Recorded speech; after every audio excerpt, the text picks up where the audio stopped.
Hello there and good afternoon, ladies and gentlemen. This is Al24 News, streaming live from the capital cities, and coming up next in our news program.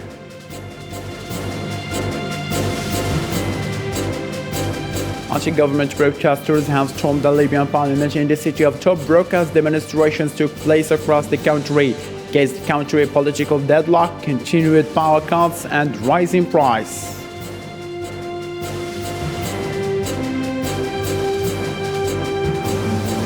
According to the regional governor, at least 3 people were killed and dozens of homes damaged in the Russian city of Belgorod near the Ukraine border.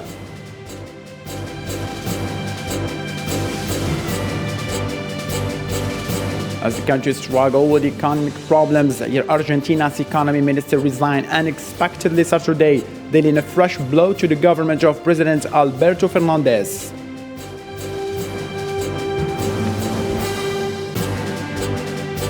Pakistan scraps plans to curb Karakala black autonomy after protests.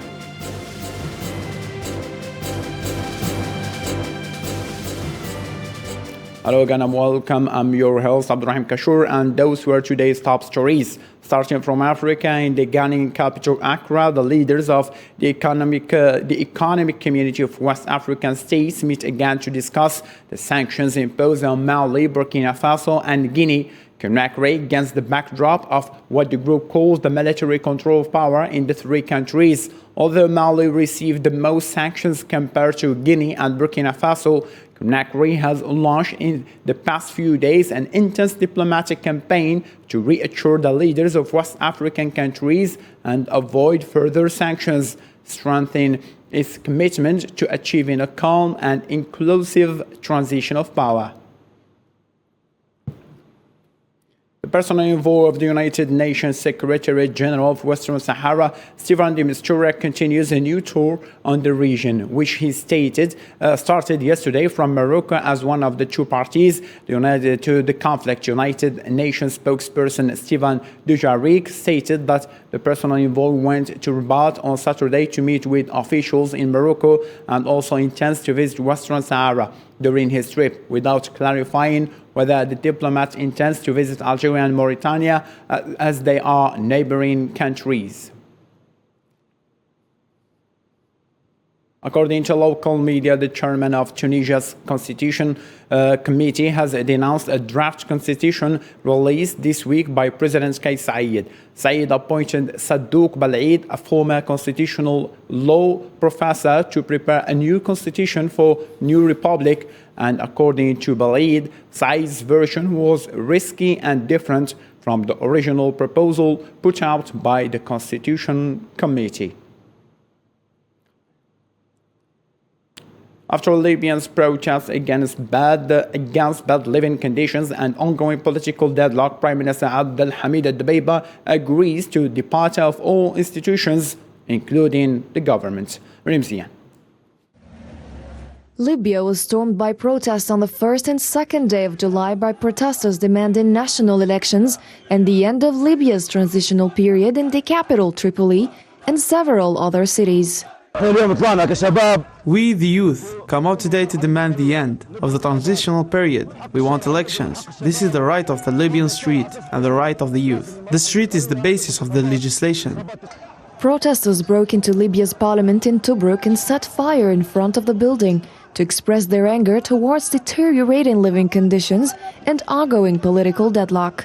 Demonstrators standing by the government headquarters chanted, "We want electricity," as power cuts persisted in the oil-rich country.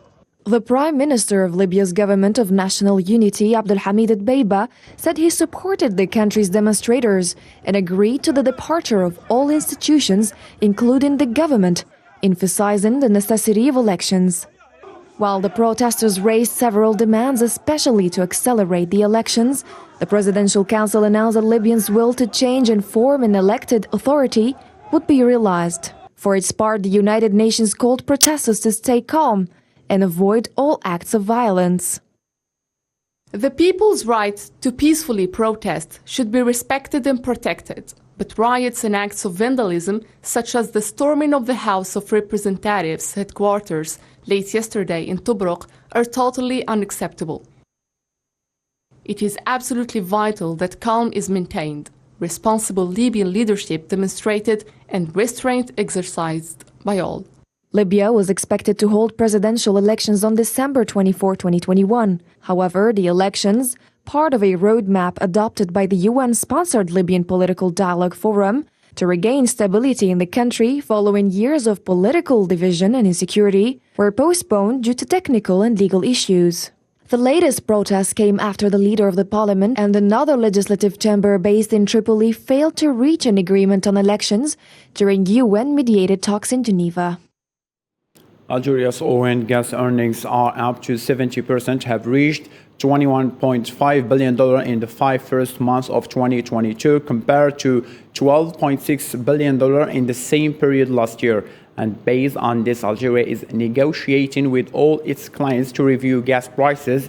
State oil and gas producer Sonatrach CEO Tawfiq Hakkar told reporters on Sunday. Hakkar also added that the review of the prices is not targeting a single company or country. Following a rare public protest in the northwest of the nation, Uzbek president on Saturday abandoned plans to reduce the autonomy of the country's Karakol, Pakistan province. According to Uzbek officials, the march on Friday was planned to oppose plans for constitutional reform that would have altered the status of Karakol, Pakistan, and autonomous republics that is home to the Karakol people, an ethnic minority group with its own language. A Russian regional governor said that at least 3 people were killed and several residential buildings were damaged in Belgorod city near the Ukrainian borders. Belgorod governor said that earlier incident was being investigated. Belarusian President Alexander Lukashenko on Saturday accused Ukraine of firing missiles on his country. He added that Pantsir anti-air systems intercepted all the missiles. Let's take a listen. We are being provoked.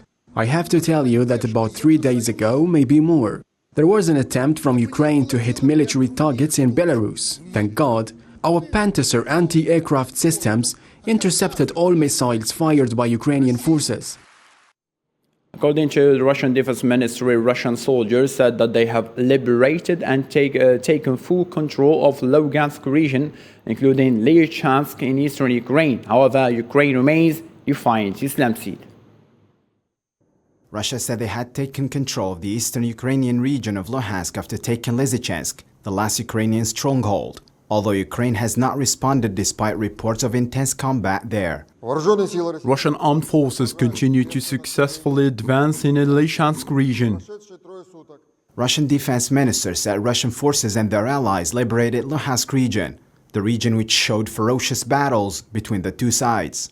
However, Ukraine's army said liberating Ukrainian territory are Russian war propaganda. In the Donetsk direction, the occupants are concentrating their main efforts on securing positions in the area of the cities of Lysychansk and Verkhnokamianka. Attempted offensive actions near Bielogorivka had no success, forced into retreat. According to available information, the Republic of Belarus armed forces began rotating units in the Brest region. Air defense systems are reinforced by units of Eastern Military District of the Russian Federation Armed Forces. Ukrainian armed forces have spent weeks trying to defend Luhansk and to keep it from falling to Russia, as neighboring Severodonetsk did a week ago. The territories of 10 regions were affected by hostilities after February 24.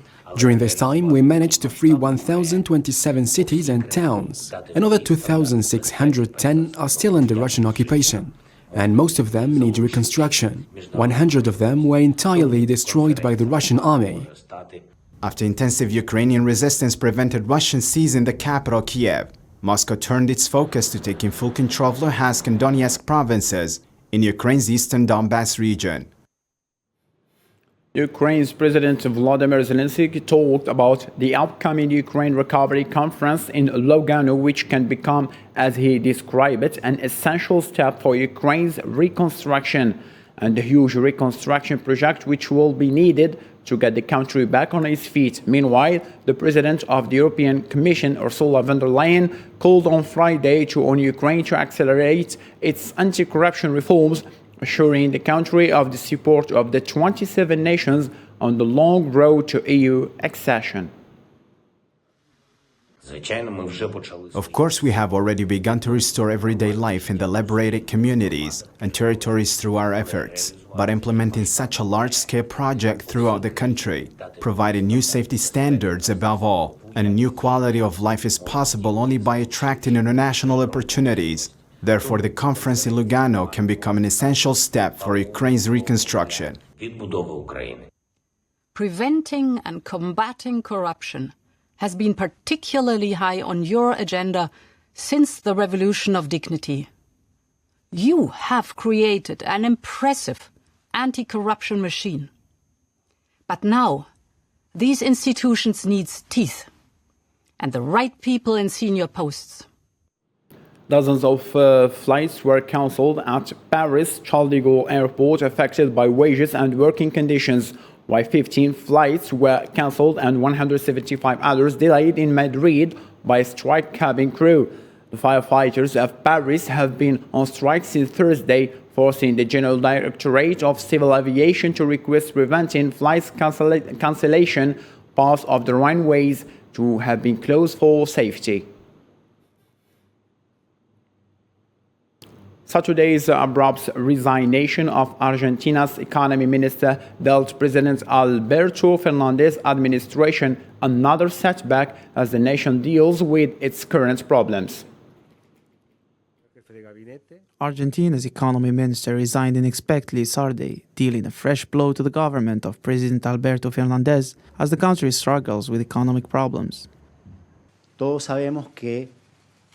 We all know that this program results in a profound failure and deterioration of the economic and social situation in Argentina. Martin Guzman stepped down after a week in which Argentina's currency hit an all-time low against the dollar amid sizzling inflation and truck drivers staged protests over shortages of diesel fuel. After the pandemic, and with inflation and all that, many colleagues were left without work. But there are also many colleagues with jobs whose wages are not enough. So we are here to fight. We want a real job. That's why we came.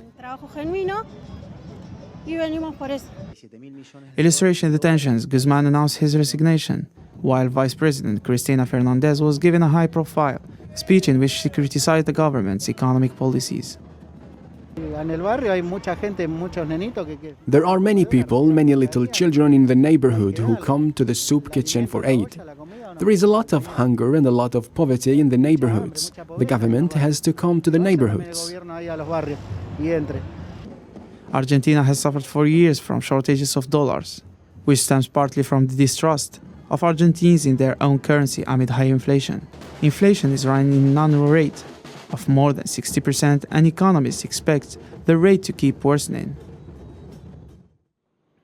Protests erupted in the U.S. state of Ohio demanding justice for Jayland Walker, a black man who was shot by police, with a lawyer representing the family of Jayland Walker saying that the 25-year-old had been shot when his back was turned to police in June 27 in the city of Akron. The protest, organized by a group of pastors, began at Akron's Second Baptist Church and ended up on the steps on the Akron Justice Center.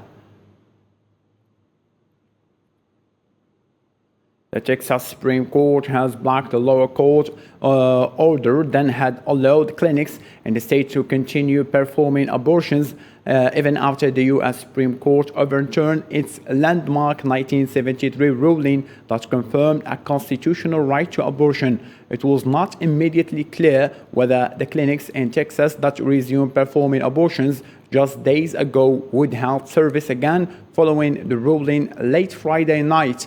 A hearing is scheduled for later this month. Uvalde School District's police chief has stepped down from his position in the city council just weeks after being sworn in following allegations that he made a mistake in his response response to the mass shooting at Robb Elementary School that left 19 students and 2 teachers dead. Outskirts in Australia's biggest city of Sydney was hit by torrential rain. Roads have been blocked, and with more bad weather expected in the coming days, authorities in Sydney ordered thousands of people to evacuate their homes. Nabil Khazini. While several countries around the world are witnessing major heat waves, such as the case of Italy in Europe where drought is hitting farmers, and Japan in Asia where sweltering heat forces people to switch off light to save power, in Australia properties and roads are inundated by flood water after heavy rain hit Sydney. Thousands of people have been ordered to evacuate following warnings of flash floods and landslides amid heavy torrential rain. So this combination of heavy rainfall and the overflows out of Warragamba Dam is causing the river to rise quickly, and we are likely to see significant flooding. The Bureau is now warning us that later tonight the Hawkesbury and Nepean rivers will rise higher than what we experienced in March 2021, March 2022 and April of 2022. Shortly, the SES will be issuing dozens of evacuation orders and warnings. Some areas in Australia's biggest city have already reported floods of 1.5 metres. Rainfall is expected to intensify over the coming 2 days. We want the community to be aware of their risk. As stated by the Bureau, we're anticipating that these levels will rise above the last 18 months of flood levels. Heavy rain and overflowing dams and rivers all combined threatened the lives of animals as well, which by using boats were brought to safety on the dry land. It's a different task to moving humans. Livestock tend to have their times where they want to move around, jump around, so we need to secure them a lot better to be able to transport them. Australia is particularly hard hit by climate change, with regular droughts, devastating forest fires, and repeated and increasingly intense flooding. Typhoon Chamba made landfall in southern coast of China on Saturday, bringing with it heavy rains and windstorms and prompting trips to be cancelled, trains also to be cancelled, and tourist sites and highways to close, according to the Chinese state broadcaster. An engineering vessel caught in a tropical storm and sank off Hong Kong coast with a possible loss of more than 2,000 crew members. Authorities dispatched planes and helicopters to aid in the rescue, with at least 3 people from the crew of 30 brought to safety. A 3-day assembly of Islamic clerics and tribal elders in Afghan capital concluded Saturday with pledges of support for the Taliban and calls on the international community to recognize the country's Taliban-led government. The meeting in Kabul was tailored along the lines of Afghanistan's traditional loya jirgas. In Pakistan, the former Prime Minister Imran Khan told a crowd in Islamabad on Saturday that fears the next Punjab by-election will be arranged. Mr. Khan told the people who gathered to demonstrate against high prices and the current government that they should not accept the result of the 20 upcoming Punjab by-election if they are in favor of Shahbaz Sharif-led government.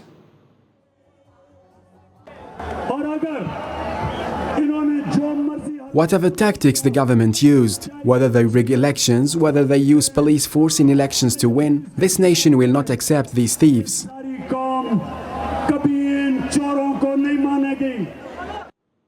Nigeria and Germany agreed to hand back the Benin bronzes, which were taken from the royal palace of the Kingdom of Benin and which served as a symbol of colonial Africa.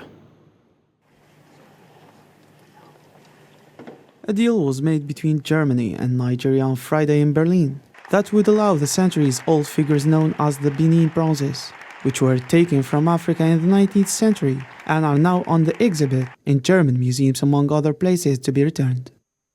Today we have reason to celebrate because we have reached a historic agreement. the Benin bronzes are returning home.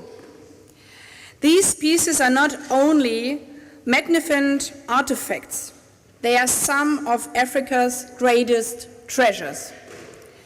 But they are also telling a story of colonial violence. In Europe and North America, ownership issues over items that were stolen during colonial periods have become growing concerns for governments and museums. I am delighted to be part of this auspicious event, which in my opinion will go down as one of the most important days in the celebration of African cultural heritage. The bas-relief bronzes were taken from the royal palace of Kingdom of Benin in what is now southern Nigeria in 1897 by a British colonial expedition, together with a sizable number of other artifacts. Germany has taken the lead in correcting the wrongs of the past. Many of Berlin's institutions are governed by Prussian Cultural Heritage Foundation, which declared last year that it was starting official talks to restore items to its collection. Algeria has recovered it after two last brilliant days at the Iran 2022 Mediterranean Games with 15 medals of gold, 13 silver and 11 bronzes, making the total number of medals reach 39 medals. This Friday at the stadium of Miloud Hetfi Olympic Complex in Oran, the finals of boxing were held, being another fruitful day for Algeria. As 10 finals were played by Algerian athletes, female boxing players distinguished themselves with a full domination. The competition resulted with 4 golden medals and 1 silver in different weights, while men were satisfied with 1 gold medal and 4 silver ones. I dedicate my win to the supporters present here, who really supported us to the last minute. The outstandingly wide presence of people to support their athletes was the #1 contributor for Algeria to reap the maximum of medals and reach 15 golden ones, not to mention the excellent preparation and performance of our athletes. As you can see, boxing is not easy. We did not earn the medal easily.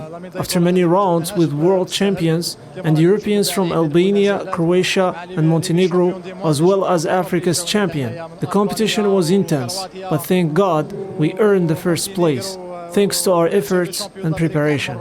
In athletics, Algeria is still witnessing noticeable results as the high jumping Bilal Afi earned 1 more golden medal and another bronze one in the same discipline.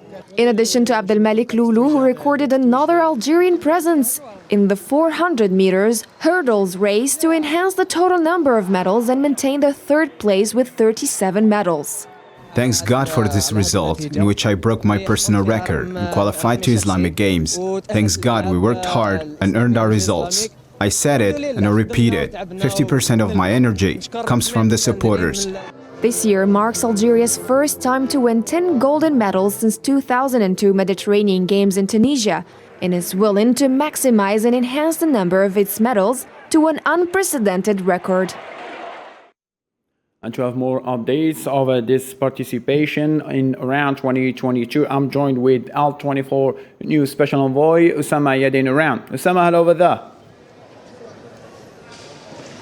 Good afternoon, Rahim. I hope you're doing well and our audience is doing well. Good afternoon, good afternoon. What are you telling us about the latest in Iran? I have just been attending the Taekwondo contest here in Iran, as we haven't seen much of results from the Algerian players, and we have seen as well a very dominant performance by the Italian Taekwondo fighters. Algerians could not succeed to reach the finals today, neither for women nor for men. I have talked to the technical director of the national team, as he said most of the athletes who are participating in this game in Taekwondo are international and world champions, and that was one of the main reasons, as Algerian athletes are not very experienced in such sports and such competition. Now we are at the fencing court, where we have also unfortunately seen most of the Algerian athletes being disqualified from or unqualified from the first tours, for men as well. For females, I have just seen that two women which concern Khalif Zahra and Ben Abdel Kabir, who won the first rounds, and maybe they are going to be qualified for the next round, which is leading them directly to the finals. Quite interesting. Usama, Spain is taking the lead, then after Italy, then Algeria taking the third place, and Egypt in the fourth place. Don't you think after this latest updates you have given us that Algeria will lose the third place? Well, even if Algeria loses the third place, don't forget that Algeria is having a record number of medals. We have not reached 10 medals, 10 golden medals since 2002 in the Mediterranean Games of Tunisia. So 15 or 16 golden medals is a very big number for Algeria, and it's a record number. Thank you ever so much, Osama. A special gratitude for you and to the technical team. To this end, ladies and gentlemen, thank you so much for being with us. Take care of yourself. Bye-bye.